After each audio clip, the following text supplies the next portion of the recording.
afternoon because I want to give you like a bullet list of tips, and I want you to actually get to do them with me.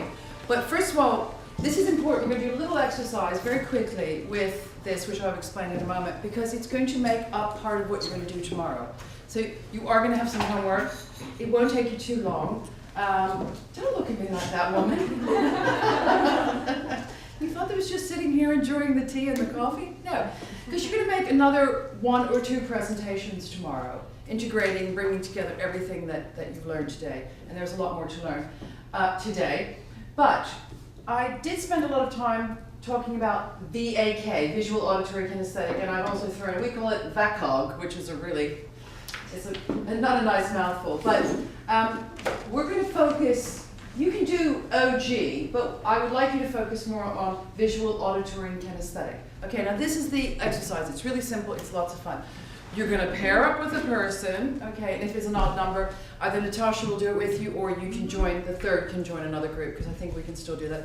I've got a printout that I'm going to give out to all of you of some suggestions of visual, auditory, kinesthetic, olfactory, gustatory, and unspecified. We'll ignore unspecified at the moment because we're not going to get involved in that. What I want you to do is I just want you to write a couple sentences about anything that you want to share with somebody else that isn't too private, like about your car, your job, your family, I don't know.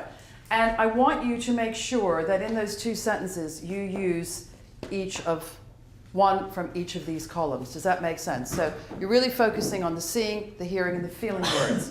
And this is going to help you get started, okay? Because what you're going to do tonight is you're going to write, and when I say write, that's entirely up to you how you want to do it, okay? I'm not saying you have to do it like this, but you're going to write up a little presentation for tomorrow about your favorite holiday, because we've had a little practice with that. This time, everybody will be paying attention to you, I promise, or I will beat them. And you're going to use these 3 representation systems within the script or the text or whatever you want to call it. Tomorrow, I want 2 minutes. You've done 1 minute, and you know how that feels. You know how that looks. And you know that you can do more than that. You do, right? Let me just take one more for Dolores. Oh, and we need one more for Catherine, yeah. But right now, what I want you to do is I want you to write a couple sentences with each other. You know, so in other words, you're gonna write a sentence or 2, and you're gonna say, Elaine will say it to Felix, okay? And Felix will then do the same thing to Elaine, okay? He will write 1 or 2 sentences using those representational system words, and he will say it to her. Just to get a bit of practice. There's, you know, this, it doesn't have an absolute end to it where you're going to say, oh, well, I felt so amazing on it. It's more about practicing it, okay? Practicing, knowing what it looks like, knowing what it feels like, knowing what it sounds like, yeah? But this is the beginning of the bigger exercise that you're going to do tonight, to write a 2-minute piece about something that you feel passionate about. It could be your dog. It could be your house. It could be anything that you are willing to share with us that is appropriate to this environment. And you're going to get up here tomorrow and you're going to deliver it, okay? But what I really want you to be aware of, because I talked about it so much earlier, is that you don't want to lose any part of your audience, right? Because the visual people, if you don't acknowledge them in your 2-minute presentation, you will lose them. Does that make sense? Everybody clear? Okay, so let's just do it now. We'll take a few minutes. It shouldn't take long. There's some really helpful words there that will, use those. Be creative and use other words if they spark off other words, but just make sure that they fall into the categories of a visual word, an auditory word, kinesthetic word. You will get extra points tomorrow if you add olfactory and gustatory. How about that? We don't know what the prize is yet, but if you do that, we will give you a prize, okay? It's a good presenter tells a story. They have a narrative. Now the narrative isn't always like a story, but it's a narrative of things, yes? So these are tried and tested words. They're examples. They are just a very small proportion of all those fabulous words out there. that you can use. It's to get you But the started. principle is VAK. Absolutely. About the seeing, hearing, and feeling. Absolutely. They don't always have to be in that order. Sure. Okay. But the principle is. But that is the principle, because we now know that the way people filter information is through their five senses. Sure. And these are the predominant ones. Okay? So you want to always go to their predominant ones. And if you can add those, you might capture a few more. Because I don't know about you guys, but I have well, it's not surprising with this nose, I have a really strong sense of smell. And I can literally walk through a room and smell a cologne that takes me back 20 years. Have you ever had that experience? Yeah. And some of it is good and some of it isn't good. You know, it's like, I don't want to remember him. No, let's move away from that smell. Or you walk past a bakery and you think of your mother baking, you know, and you're transported. And as I said earlier, we're in a shared reality at the moment. But we all have different versions of what that reality is. And when we're up here presenting, we want to take people to a shared reality with us. And we want to make sure they go there in the most magnificent, sensual way that they possibly can go. Wouldn't that be cool? And you may be sitting there going, well, how do I use this in a corporate situation? Well, you're still telling a story. You're still taking people on a journey. And if you can make people feel good and see beautiful things and hear wonderful things, don't you think they'd be more open and more receptive to negotiating with you, to hiring you, to giving you a chance to whatever it is that you want from them, yeah? And that's why this is such a beautiful tool to have in your tool belt when you need it, okay? And the bit I didn't tell you, which I'm going to tell you now, is when you get really good at this and you're really actively listening to people, you will begin to hear what their preferred filter is. So you know how to communicate with them. Imagine these are 3 different languages. So let's say we've got Mandarin, English, and Italian, right? I'm Mandarin. I speak Mandarin, right? But Elaine speaks English because this is her preferred filter. So if I'm speaking to Elaine in Mandarin, she's not really going to understand a lot of what I'm saying, if anything, right? So in other words, if I'm speaking to a visual, an auditory person in a visual way, they are not necessarily going to understand completely what I'm saying to them. So let's say I'm their boss, and I'm so frustrated with them because I constantly draw diagrams and paint beautiful pictures for them in my language, and they still don't get it. But if I pick up the phone and talk to them, guess what? They get it. Yeah? I had a client recently, and I'm not going to mention any names, and it doesn't matter, I'm sure she wouldn't mind me sharing this, but she was going through a really, really bad situation with in a relationship. And we worked out her strategy of what is successful for her. And what we realized is that all of her strategy really focused mainly on visual and kinesthetic. She'd see something and feel something. If it felt good, she'd move towards it. If it felt bad, she'd move away from it. When you introduced auditory into it, she made terrible decisions. So what this boyfriend did is they split up, and he called her all the time. And even when he didn't call her, he'd text her, which is still representative of an auditory thing, you know, because it's a telephone, right? Even though she was seeing it, it was still coming through an auditory device. She would do really well until he called her, and then she'd fall apart. And she would say, oh, I should go back to him. And this guy, I mean, I wouldn't begin to tell you what he did to her. You just would never let your daughter or anybody, your sister, ever go back to a situation like that. But that's because that was her weakness, okay? She didn't do very well there.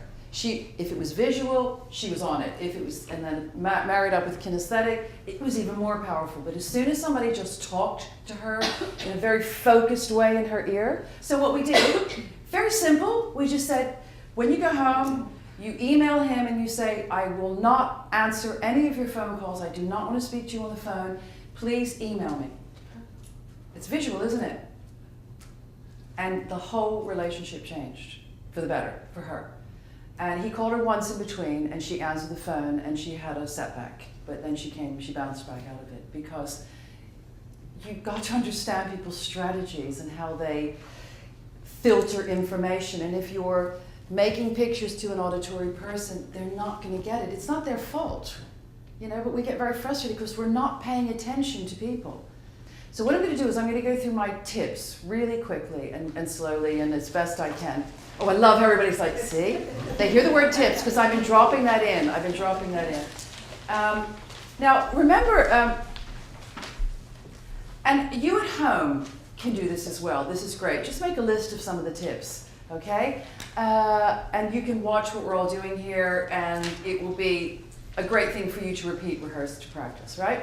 The thing is that, as I said, and as Natasha said, preparing for standing in front of a group of people, no matter how small or large, starts way before this place that you get to. It starts, as Natasha said beautifully, in the morning, deciding what you're going to put on. And I agree. But I have a few things that I would like to add to that, okay? Let's start with auditory. And you said, I'm not really an auditory person, but music is really good for me. Now, music is a fantastic sensory stimulus. It can go both ways, but we're only going to focus on the positive one. I suggest that if you ever need to make a presentation or you need to stand in front of a group of people, make a playlist of songs. Now, you can change this playlist, or you can do a thing on your iPod or iPad and just set them up that give you exactly the feeling that you want to achieve. So if you want to be energized enough, that's what I want. I want you to have really good, uplifting songs. And I especially want you to have songs that you can sing to. Now, I do not care if you can sing. That is not the point of this exercise. The point of singing is that it makes us breathe. And it makes us breathe rhythmically. Because what a lot of people do when they're preparing to stand in front of a group of people is they stop breathing. They do. And the beauty of songs is you can take them with you in your head. You ever had those days where you can't get that song out of your head and it's playing? Well, in this case, you choose that song or set of songs, right? So there you are, you're in a really good state, you're in your room, you got up, you know what you're going to wear. And this music, you can put it on the headphones, you can have it in the room, whatever, but it's such a powerful thing to do. And some of these things sound really simple, but they work. And if you join them all up, they will be magnificent. So you've got this auditory stimulus that is probably giving you a really good kinesthetic stimulus as well, right? And you might even be making great pictures. And then you start singing. Okay, it's not X Factor, and you might not be that great, but it doesn't matter because we always sound better inside than we sound on the outside. Have you noticed that? People are like, you think you sound great. And people are like, would you please stop singing? You can't sing. Not me, of course, but you know, other people that I've met along the way. So the thing is, I want you to sing. And every time you sing, you have to breathe. And I'm going to show you, do you all know about diaphragmatic breathing? Do you all know where that comes from? Think of your belly button, okay? It's around there. That's where your diaphragm is, yeah? And I'm going to show you a technique, because some people were saying to me, what about breathing? What about speech and all that? And I want you to do it sitting down. Uncross your legs. You can keep the pad on your lap, but you're going to take your right or left hand, and you're going to identify your diaphragm, which is around here, okay? Now, when you take a deep diaphragmatic breath, it's hard, you might be hard to see on the stress, your stomach, your diaphragm actually, or it looks like your belly, they sometimes call it belly breathing, it goes out, okay? Not in, not like you're on the beach and you want to walk like, you know, whatever, but this is, the stomach is going to go out, really out, or the diaphragm is going to go out, and that's a good thing, because that means that you've taken the deep breath, and your shoulders and your upper body stay still. So it looks something like this. I'm going to do it through my mouth.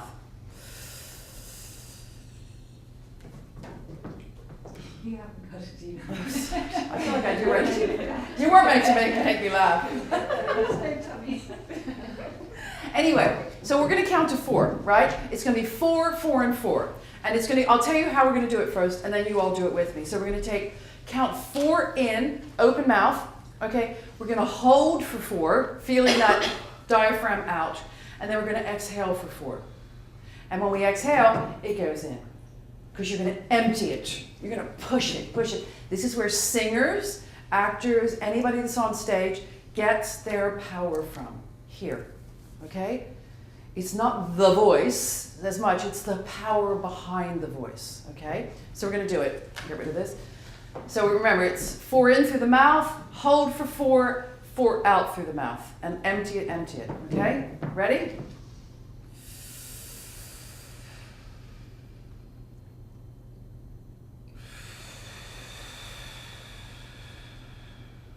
So the only action is around here. There's nothing moving here. You got it? Let's do it again.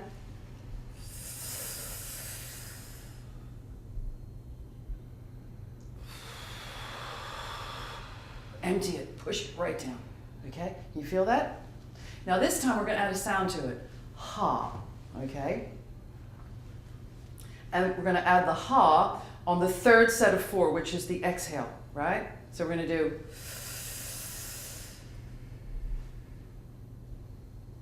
ha. Push it out. Yeah? Got that? You're feeling it. You're feeling it in the right place. Yeah? This will take a bit of practice because we usually breathe from up here. Well, sorry, I didn't mean to point to those. Not much there either. But up here, this part, it's quite a shallow lung breath. Let me show you a really cool thing about working with your voice, okay? This is my nasal voice, okay? I can feel, you're going to do it in a minute, okay? But just follow me. I'm pushing my voice out through my nose, which I actually find really hard to do because I'm not used to it. I'm pushing my voice out through my nose, and I actually feel my nose vibrating. You feel that? Okay? This is my voice coming out of my mouth. I can feel my voice coming out of my mouth. I can hear my voice coming out of my mouth. Now you're dropping the voice down, right? This is my voice coming out of my throat. It's getting deeper. And it's really vibrating here, yeah? This is my voice coming out of my chest, yeah? And I really want you to feel the vibration there. You got that? But this is the best one to come. This is the voice, the powerful voice coming out of my diaphragm. And I could talk endlessly because I have captured all of this air in my diaphragm. And there's people that can sing those notes really long, those opera singers. This is where it comes from. Okay, now everybody do it with me. Why don't you all stand up, because I think you're going to get better air capacity, better lung capacity, better diaphragm capacity. And just go with it. Takes a bit of getting used to, but push everything up to talk through your nose. You hear those really nasal valley girls in California? Hi, I'm a valley girl from California. Yeah? I got blonde hair and big tits, yeah? Now this is my voice coming out of my mouth. It's a little thin, you see, because I'm really pushing it up. I'm pushing the air up through my chest, and it's not the greatest voice, is it? And I'm going to drop it down to my throat a little bit, and as you can hear, my voice... When you do this exercise, on the exhale, do the ha,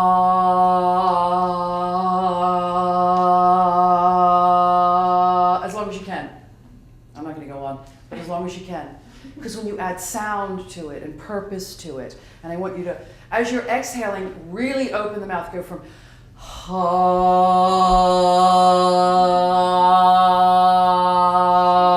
play with it, close it, open it. You will notice how it changes color, sound, you know what I mean? Because you want to learn how to use your voice for where you could almost just sit in a chair and talk to people. And you could take them on a journey from being somewhere really comfortable to somewhere absolutely magnificent and exciting. Yeah? Okay, so that's what I want for you. I want you to learn how to use your voice in that way. Okay, so that's your preparation. So far, we've got a lot more. But you're listening to music, you're getting in a really good state because that, even for the people that are kinesthetic or visual, will still fire off a lot of really good things for you, okay? You've got your clothes sorted out, so you're feeling pretty good about that. Then as I said to you, we've done the voice thing, the breathing thing, which you're going to use that right up to there.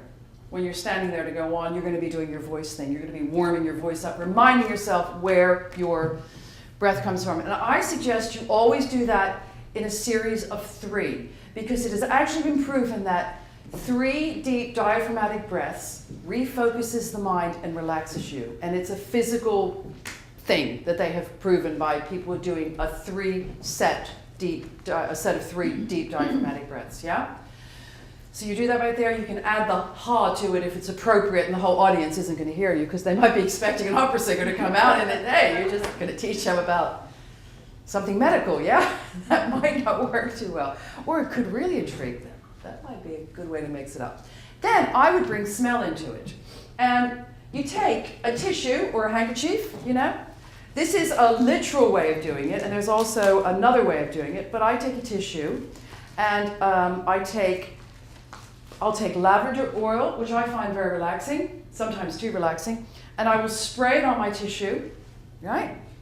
Which I won't do now. And I smell it, and it takes me somewhere else. It's another layer, it's another sense that is being stimulated, right? Do you do that? Yeah. It's cool. Yeah. That's the other thing. You can put it on your wrist, you can put it on your clothing if you don't mind, and you can just go like that. Now, you don't even need that because you've got an imagination. So when I said to some of you, you walk by a bakery and smell your mother's baking, you went there already. Now we're not near a bakery. We don't smell anything, so your mind can take you to places. You don't need the tissue and the oil, because let's say you forgot the oil that day. It's like, oh my God, I can't go on. But you can imagine what that smell smells like. And in a situation where you need to imagine something that specific, close your eyes. It removes all the other distractions in the room. Close your eyes and think of walking through a field of lavender, or whatever it is that, maybe it's the smell of a savory dish or something, but you know when you smell that, you just feel really good. It's like finding that giggle again, yeah? So now we've got the auditory, we've got the kinesthetic, we've got the breathing, which is an extra, that's a couple of things there. And then we have the visual, right? Now, the visual is what I call this an iconic exercise, and I want you to put your books down and stand up. This is a lot of fun, and just make sure you've got one step of space in front of you. That's all you need, just one footstep like that, okay? Right, now I call this an iconic, and I'll explain, you'll understand why. But it's a really great way of getting yourself into the zone, all right? So what I want you to do right now is I want you to think about somebody, we can focus on presenters. Think of a presenter, or it could be anybody, that had the qualities that you would like to have, okay? They do not have to be famous. It might have been somebody you saw walking down the street, and you just thought, they've got it. I want what they've got. You ever seen people like that? They just feel really good about themselves. They feel comfortable in their own skin. And that's a phrase I love, because I think one of you mentioned it earlier when you were looking at those pictures of that woman. She looked comfortable in her own skin. And I think that's something we all strive for. Well, I do. And I would like to make my audience feel that I feel comfortable in my own skin. So imagine that. Imagine that there's a person that you've seen like that, or you know somebody like that, and you want to be more like them, okay? So this is the bit. I want you to close your eyes, because I want you to make this incredible picture of them in front of you, all right? And they're facing you. They're looking you in the eye. And they're so close to you that you can actually smell their skin. You can hear their breathing. When you're near them, you feel this incredible feeling of calm and confidence that they have. And it's like, maybe if I touch them, I'm going to get some of what they've got, yeah? So I want you to breathe that in. I want you to hear their voice. Hear their voice in your mind, how their voice is amazing, and they have this incredible ability to breathe and get this very powerful voice out to all the people that listen to them. So I want you to see them, absolutely see them. See them in all their glory. See their skin, their eyes, their hair. I want you to feel them as if you could touch their skin. And if you can't touch their skin, just imagine what it would feel like. I want you to feel how they must feel inside when they stand in front of an audience, because they look like they're really, really enjoying themselves. They are so fired up, and you want some of that. And I want you to hear their voice, smell them, because it's a wonderful smell. It's a smell of success. We'll call it the smell of success, and you can taste it. You are so fired up. You want to go and do and be exactly what they're doing. And you know what? What we imagine, what we focus on, we get more of. And I've said this before, but the brain, the cool thing about the brain is it can't differentiate what we're imagining and what really happens sometimes. You know, we can make pictures of things we want in the future, and we actually get there, right? So what I want you to do is look at this person, look at them up and down, side to side, feel what it must feel like to be them. And this is the really cool bit, because you're going to really get to feel like it's going to be them. In front of you, they are now going to turn and they're going to face me. And behind them, there is no body. It's just open. It's like skin. It's like this skin that you can walk into. And what I'm going to ask you to do in a moment, but not yet, is I want you to look at them from that perspective, because you're going to get a chance to step into their skin and feel what it feels like to be them, and see what it looks like to look through their eyes, and how people look back at them. Because you know what? If you look confident, people treat you confidently. They think you're confident, right? Because it's a shared reality, isn't it? And they treat you confidently, and you start feeling a little bit more confident about yourself. You start feeling good. And it escalates and escalates and snowballs into this wonderful thing where you are feeling so confident. And you're like, wow, I walk into this room and everybody's like smiling at me and engaged with me and listening to the words I'm saying. So in a moment, what I want you to do is I want you to take a step forward. It's safe. I'm looking at all of you to do it. Just take one step forward when you're ready. And I want you to step into their skin and be them for a little while, yeah? And feel your arms going down their arms and taking on their body, taking on their voice, seeing the world through their eyes and seeing how people look back at them, and feel their skin and smell their success. And I'm noticing that some of your posture is changing, some of your skin tone is even changing, because you are now that person. And we can actually do this in our mind. We can step in to somebody else and feel what it feels like and make it our own. And now what I want you to see in the future is I want you to see that you're now in this skin of this person, in this whole package of this person, and you're now about to walk on stage. And you're going to deliver a presentation, being, feeling, doing what they feel like. And it's okay to borrow other people's resources, isn't it? Because that's how we learn to develop our own resources. I mentioned earlier, this is about modeling excellence. And what that means is you see somebody that does something really well, and you figure out how they do it, or you practice how you think they do it until you get there, and you bring into it your own resources.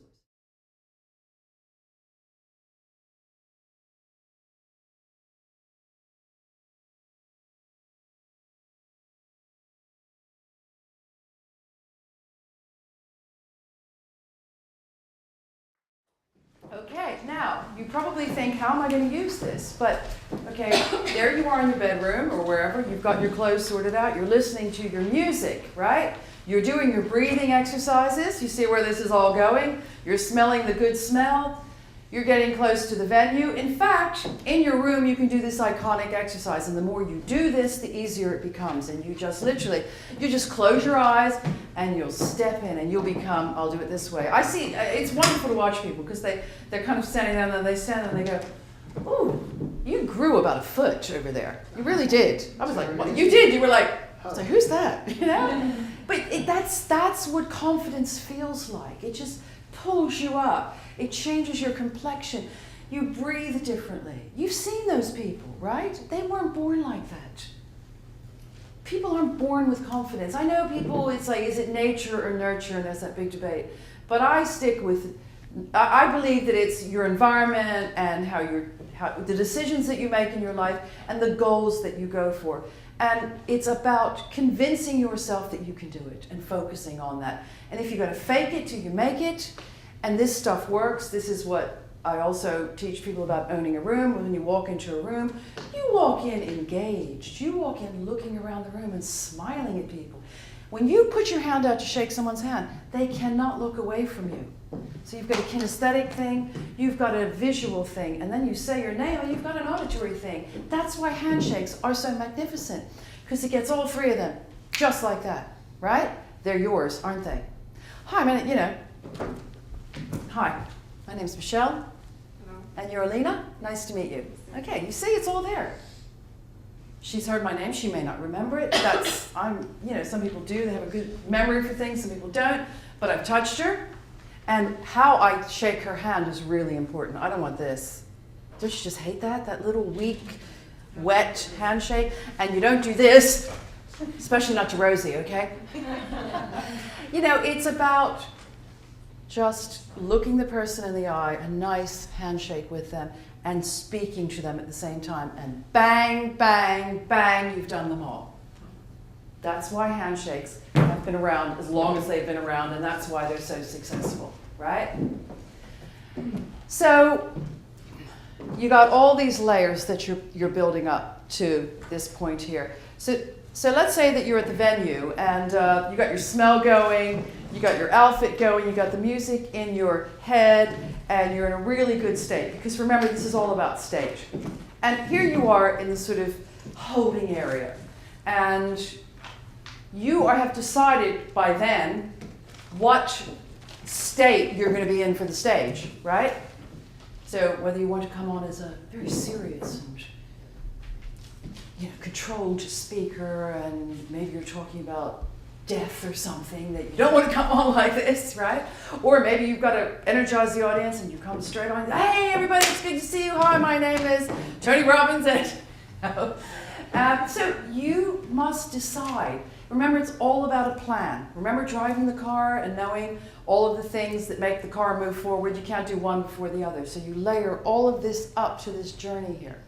Now people say, so how do I stand? What do I do? I'm going to do that one in a minute. But I'm going to go on to my next passion, which some of you know about, and it's posture. Okay? And I'm going to do an exercise with a willing volunteer who wants to appear taller, thinner, and more confident in less than 5 minutes. Any? I didn't think any. Neelam was first. Come up. Now, yes, give him, absolutely. I believe, I know that the foundation of everything good in this world has to do with your posture. Okay, that's a big statement, but I really believe this. I believe that you can look more confident with good posture. You look younger, and this is sort of the shallow end of the pool, but it's all the health benefits that it brings to you, okay? Could you just put your hair back, just over your shoulders? Okay. Now, I don't want you to do anything differently. And now that you volunteered, you see they're going to look at you. Now, look at Neelam's posture. Yes? It's not bad, is it? No. No? Can you turn sideways? Yeah, and can you turn so we can see your back now? Okay. And turn back around again. Okay, sorry. Now, what I would, because I see all these things, what I would say is she's got a little bit of a rounded shoulder in, right? Okay? And this is not uncommon. And do you work on a laptop or a computer or anything like that? Yeah. It's something called kyphosis, which is, you don't have, but it's a very profound, pronounced thing. It's when our shoulders go in like this. Am I right? Do you know about kyphosis? Yes, I always look at the medical person here. And that's really bad. I mean, that's when you're getting aged and all that. And people worry about Botox and facelifts, but they forget about their posture. And it's absolutely free to have good posture. And it actually makes you look younger, because I'm 85 years old. I had somebody in the audience when she was about 18, and she went, "Are you really?" I haven't used that joke for a while. I wasn't too sure today. Joking. But anyway, it really is, it just makes you feel better as well. I'm going to stop talking and show you, because this is the good part, okay? So I've developed this product called the Posture Wand. I wouldn't go as far as inventing it, but I guess you could say I did. It's basically a stick, okay? And it's going to immediately improve your posture, and then I'm going to explain what goes on. I'm not here to sell you this. I'm just here to show you what you can do to get better posture. Now, not you that know or see me do this. Does anybody know what I'm going to do with this? Well, first I'm going to open it. Magic. That's why it's called the Posture Wand, yeah? Anybody know what I'm going to do with it? Go on. Or have you seen me do this before? Okay. You what? Push it on her back. Yeah. Okay. Some people think I'm going to do it like this, and I think, how does that work? How am I going to do that? Yeah? But it's really simple. You're absolutely right. And what I want you to do, well, I always say if she doesn't stand up straight, I'm going to beat her with it. Yeah, that's my other bad joke. What I want you to face me so they all can see what you're doing. Let's get your hair back here. And you're going to do 3 really deep shoulder rolls. Oh, don't worry about that. It's just that I want them to see what you're doing. Bend your elbows like you're rowing a boat, okay? So I'll turn sideways so you can see it. So it's up, back, and down. So you're doing 360-degree shoulder rolls. You can do it with us. It's a magnificent feeling this time of day. And Natasha will dole out the other posture ones. I don't have enough for everybody, but I've got about 10. Okay, and you can all have a go at this.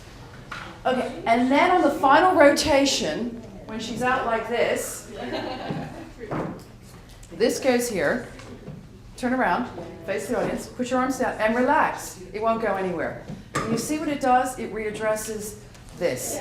Okay, but this isn't just about, you got to do the exercise, you got to do the shoulder roll first. Don't just put it in place, because your posture has to be in the right place, or you're going to be doing yourself more harm than good. So it's up, back, and down, right? Like that. And then you poke the elbows out when you have it back and down, and then you put it in there. Yeah? And it's really great to sit with. I use these at seminars, and that's why I've made them telescopic as well, because you can push the ends in and not interfere with the person that's sitting next to you, okay? But what it does is this. This is the magic, what I believe is, oh, see? And I love it on men. It's happening a little bit with your t-shirt. You see how it strains? But guys with buttons, it pulls the top button, and then this gets loose. You see? Not that you need, but this gets looser, you see? Because that's what I mean by appearing to look 5 pounds thinner. Because you're standing in the right position. Because this is what happens. In our society, we have a lot of back problems because we hold our spine up with our lower back. And you hear a lot about Pilates and yoga and core muscle exercises. We're actually built to hold our spine up with our core muscles, which are in here, yeah?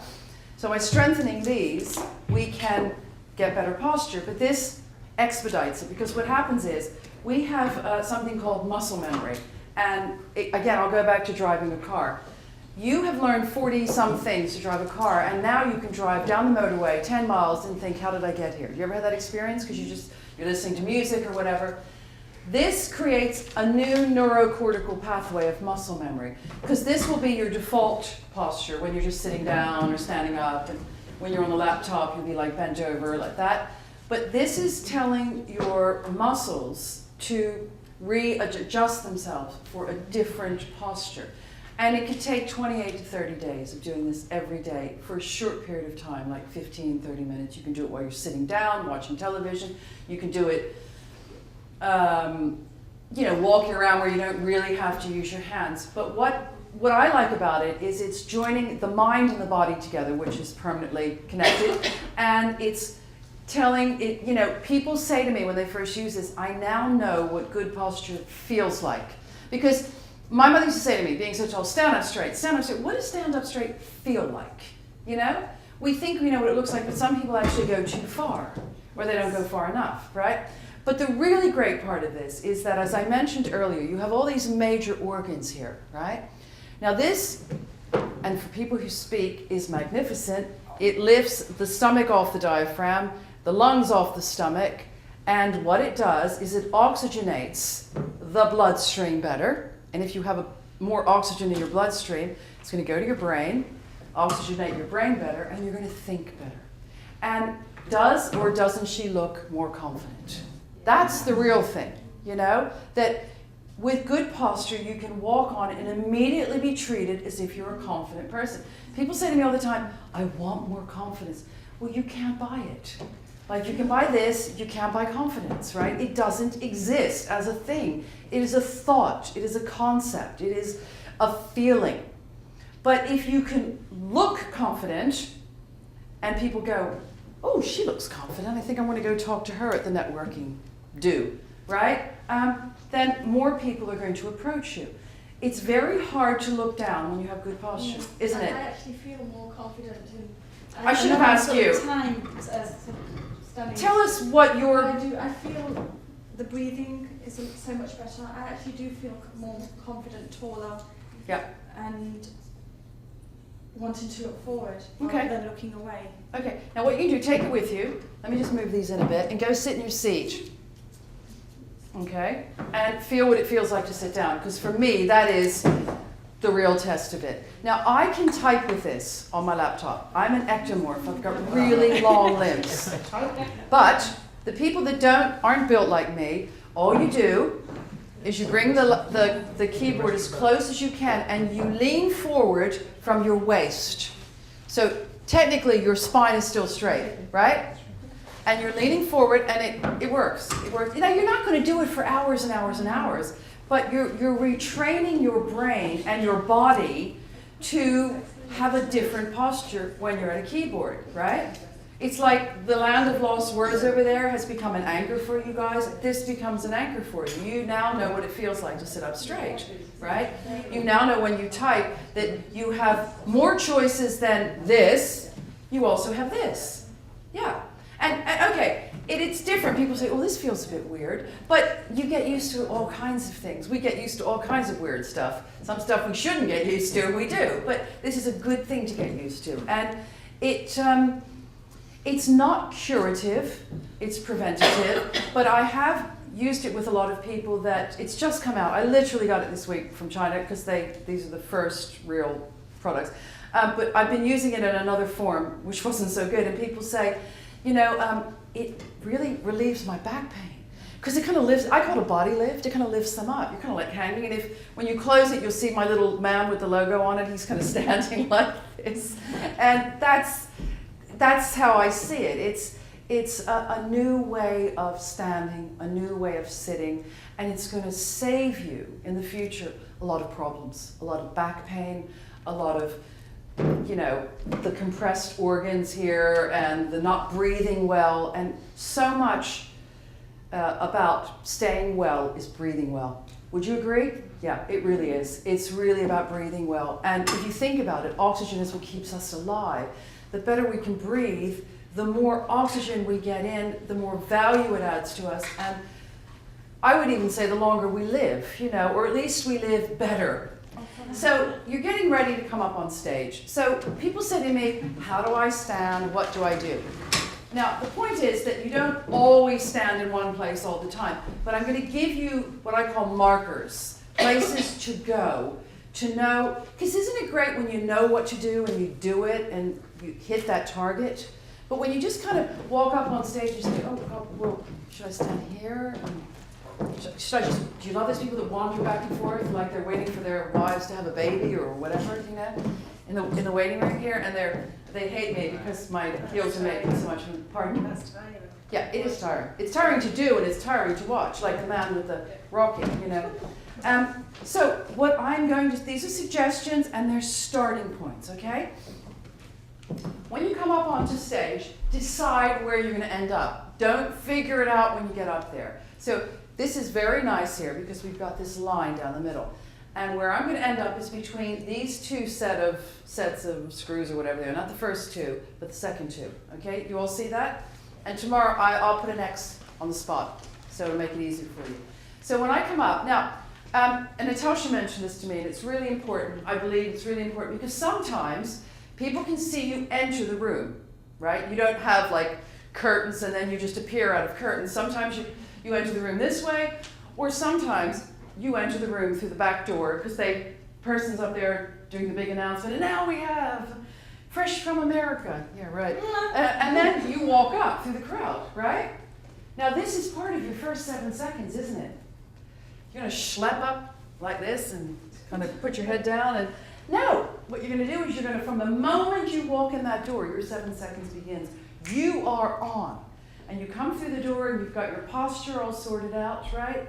You've got a good walk. Now, I suggest heel toe is the best way to walk, okay? You would agree with me, Yeah, yes? definitely. Now, I know some people say, I don't need to know that, but a lot of people don't know that. So it is heel toe. It is heel toe. You walk through your feet. It's very hard to do slowly, especially when you have high heels on. But you'll notice that I do it. And it's none of this model walk, not that you're ever going to do it, but you see these models going like this with the cross foot like that, you know? No, you don't do any of that.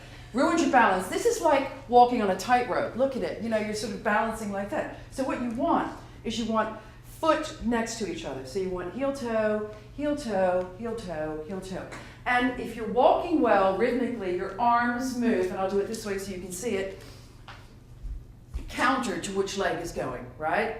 When you stop to think about it, say, how does it work? Do you ever do that? Which leg? So it's like this, it's like this. It's like, and I'm going to exaggerate it just so you can see it. right? But that gives you great rhythm, great balance, and it moves you forward very elegantly, even if you're a man. So you're just going to walk in, you know, and you might want to acknowledge some of your delegates, and I'm going to show you how to do that without looking. Now, this is an awkward step. It's too high, right? So I found my spot. But what I wanted to show you is there's a nice way of looking at people without looking at people, if you know what I mean. I call it the third eye there.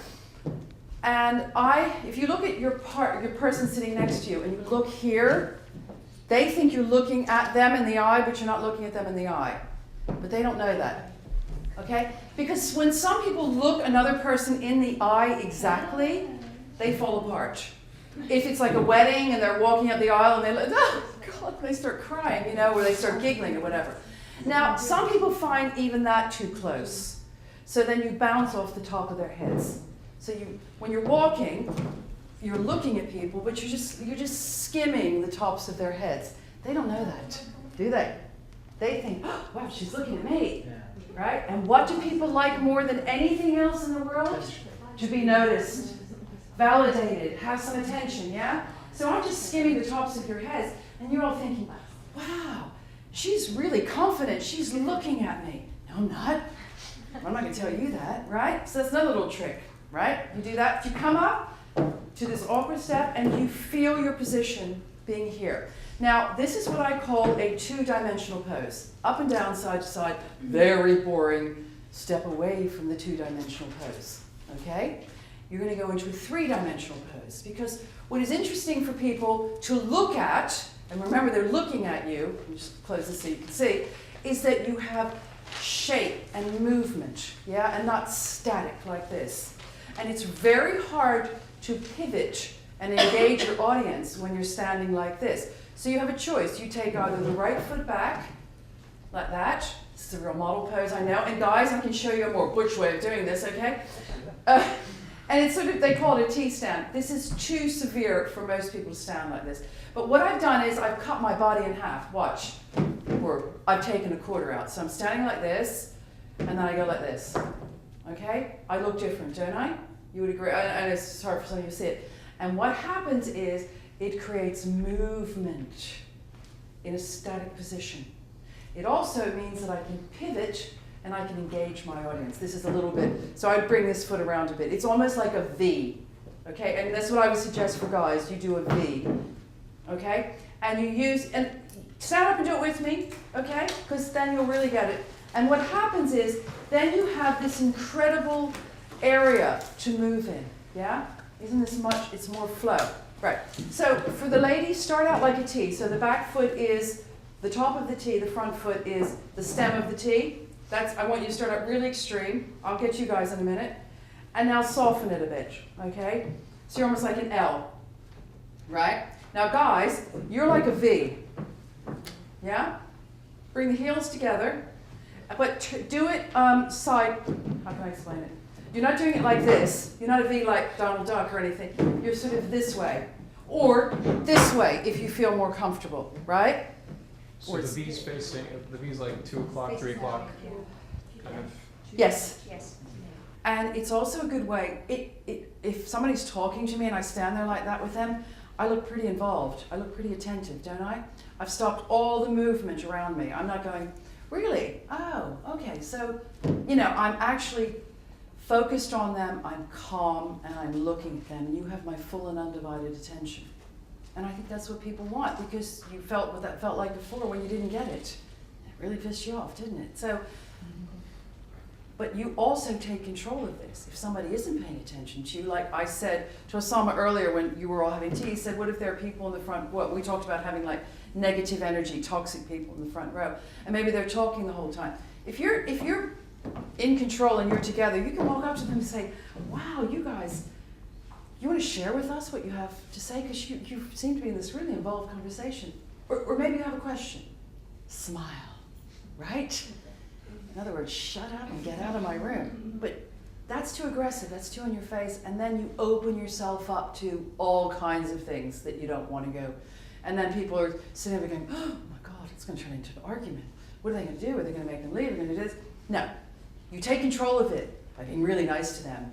Because they might be in a bubble somewhere having this conversation about, oh God, that lunch was delicious. Where did you get those shoes? I love your shoes. You know, you're up here trying to do your thing, and they're over there distracting everybody. So you take control of it. And you, hi, how are you?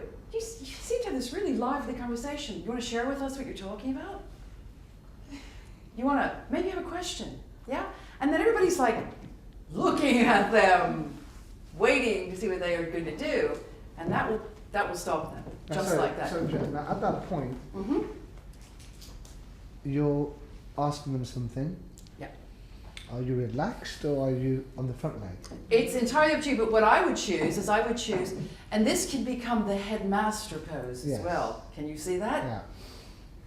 Yeah, because I'm on the front leg now, Yes. right? Yeah, 'cause you're And on I'm one- leaning into them. That's right. And I've got my hands behind my back. I could also have a stick there that I'm about to hit them with, yeah? So you use those positions, I can see it. or when you need them, like the woman we saw earlier, Natasha's presentation, a lot of you thought she was a headmistress, you know? Use that, because they're naughty children in the front row. And they shouldn't, if they don't want to be here, that's okay, then leave. But I'm not going to be the one to tell them that specifically. I will just bring their attention to it. And when the whole audience is staring at them, something's going to happen. Either they'll stop talking or they'll excuse themselves. And if they carry on, then you do something else, you know? But you are in control of that audience. It's entirely up to you, and that's a good thing. That's not something to make you nervous or fearful or anything. That's a good thing. Because you have the best view. You can sit down if you want. I know I'm going on and you're standing up and it's late. But you've got the best view, and you can calibrate and pick up on all the little nuances of what's going on with people. And don't get too involved in it, like we were talking about earlier. If somebody's really not paying attention to you, but they're not distracting other people in the audience, let it go. But if two people are really distracting the rest of the audience by their constant talking, then I think you have every right to address that. And I do believe that you can get anything you want in this world with a smile on your face, you know?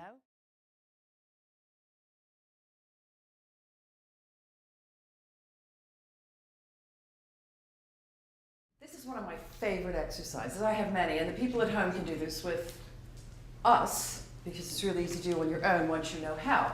So what I'm going to do is, it's called 1 point, and it has to do with a point in your body. You know, there are variations on the description of it, but I'm going to use mine.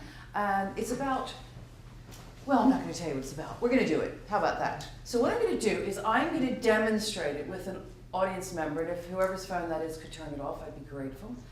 And then you're going to do it with each other.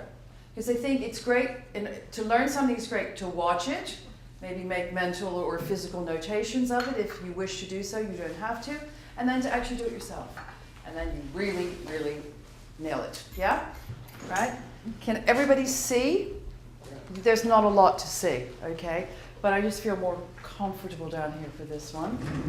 Okay, so this is what you're going to do, and I'm going to do it slowly and sort of talk about it, but it wouldn't normally be done like this, so you here and the people at home can follow quite easily.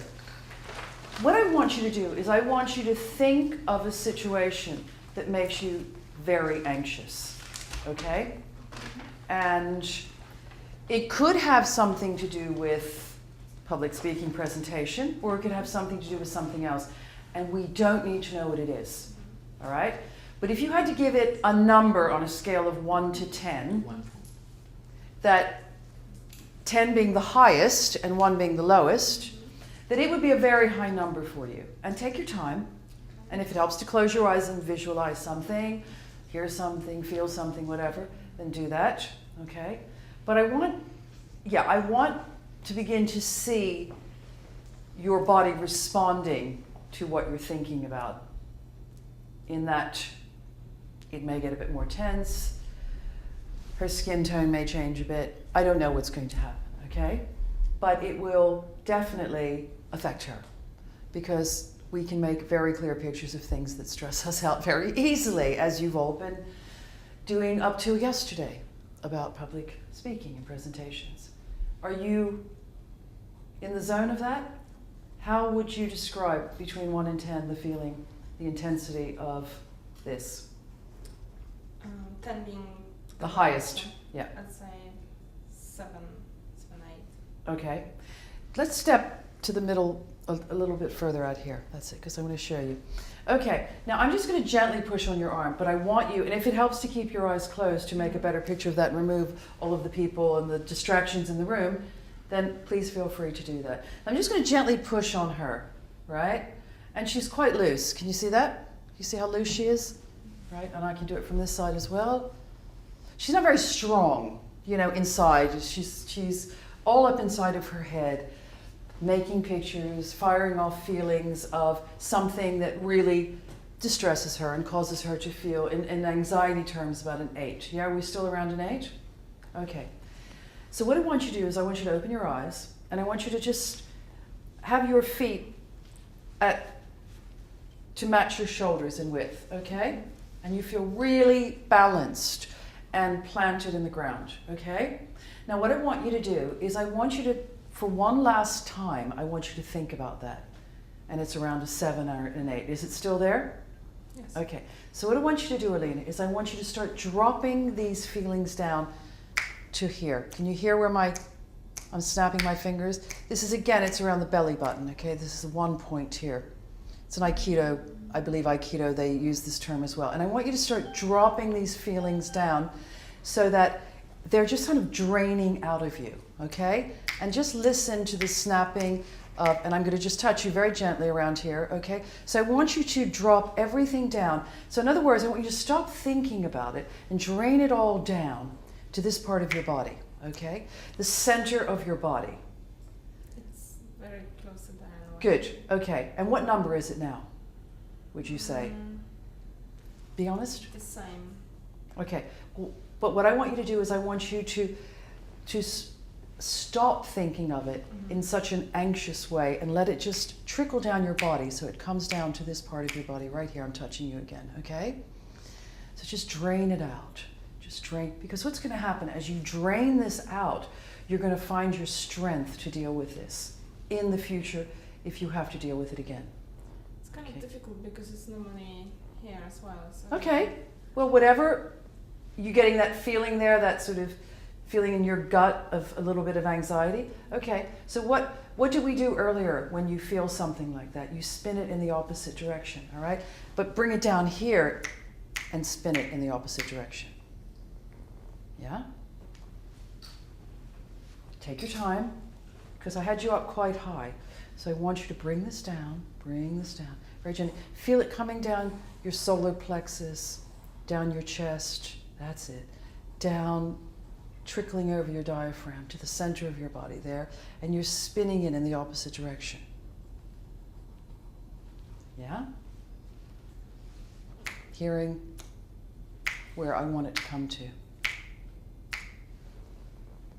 Great. Now what I want you to do is I want you to let all of these negative thoughts that you've had drain down the rest of your body, okay? So they're going down your legs. You're feeling it all going down your legs.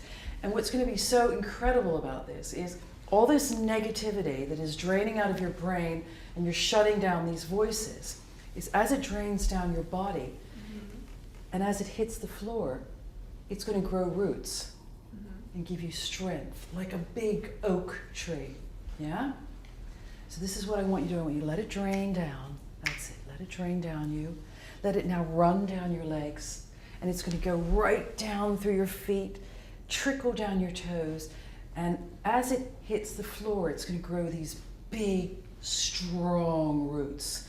Like you're this big oak tree, very strong. You know, you walk through a park and you see this big oak tree.